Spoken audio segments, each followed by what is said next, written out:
I'm here today to talk to you about 5 critical errors people make in hiring. And the simple truth is, and I know it stinks to say this, but most organizations aren't great at hiring. But when you ask people at these organizations who are chronically understaffed why, they'll give you all kinds of reasons why they can't attract and retain talent. So we're going to talk about that, and we're going to talk about what it takes to be successful. So when you ask these companies, they say things like, nobody wants to work, or this generation's lazy, or we can't afford to pay what people want, or can't afford to pay for recruiting. In fact, I'm sure you've all seen this, but I saw a sign the other day at a restaurant, very similar to the one here on the slide. The restaurant was understaffed, and they were literally asking their customers to blame others for their lack of hiring success. And this is on a street with dozens of restaurants who are perfectly staffed, but yet this one thinks that it's other people's fault. So how do I know this isn't true? Well, I spent 3+ years at Amazon working with over 800 partners who are responsible for shipping and delivering Amazon packages. The vast majority of them were successful, but the small majority who weren't all had one thing in common. They weren't good at hiring, and these were the excuses they tended to give. This was despite the fact that their peers in the same market, sometimes working right next to them, were being paid the same by Amazon and paying their employees usually the same wages, and yet they were thriving. So hiring is in your control. And let's talk about some of the ways you can be more successful. So what does it take to be successful in hiring? Well, it starts with commitment. And commitment means that you need to have the right people with the right prioritization focused on hiring. It can't be delegated to someone who isn't trained or skilled, and the interviewing has to be that person's priority. I mean, I know a lot of us wear multiple hats, but if you're hiring, no matter what else you have going on, you need to make sure you're putting in the time needed to screen applicants, schedule and conduct interviews, and make offers. If you don't, it will always be pushed to the back of the list for something that's more urgent. A lot of times when I talk to these partners, they tell me that their daughter or colleague was handling hiring for them. And when you ask those people, they were really spending very little time on it and didn't realize that it was a priority or what the consequences were for the lack of progress. So the next thing about commitment is that it also applies to budgeting. Most organizations fail to understand the opportunity cost of being understaffed. So using a school for an example, and I know that everyone's numbers will be a little bit different, so just go with me here. So let's say you have an after-school program, which has a waiting list of 12 kids because you're short a worker. Let's also imagine that the program costs $250 a month. Well, 12 times 250 is $3,000 a month on lost fees that you could be collecting.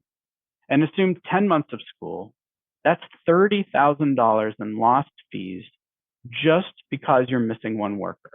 Now, I know that nonprofits aren't as focused on collecting money, but at the same time, this is money that goes into the school budget and services the community and the parents that you're serving. Now, if you're going to collect $30,000 in fees, how much would you be willing to pay to hire that one worker? My guess is a lot more than you think. So moving on to candidate expectations, we have another webinar in our series which goes into depth on job descriptions and candidate expectations. So we won't go into that much depth here, but the short message is that you need to be realistic about who you need and why. The perfect candidate usually doesn't exist, and you need to focus on what's really important. And I propose that in most jobs, what's important has a lot more to do with traits, abilities, and attitudes than it does with experience.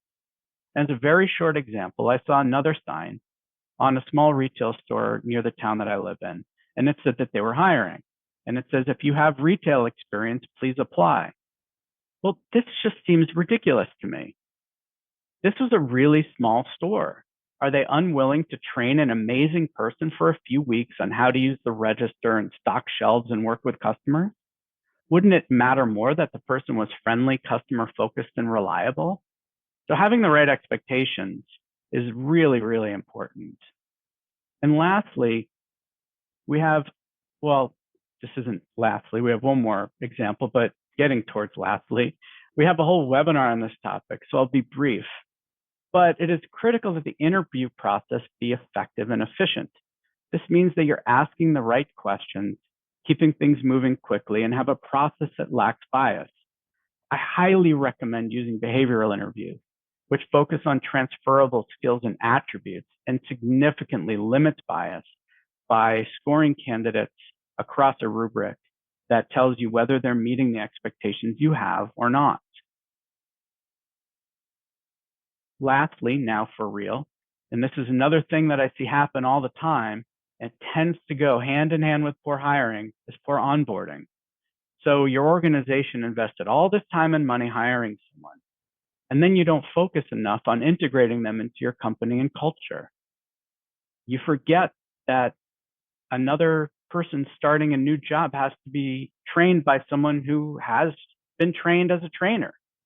And that forgetting that a new job is stressful and many people need to be brought along to go through the learning curve and feel like they have a sense of belonging. And then sometimes you wonder why people quit after only a few days or stop showing up.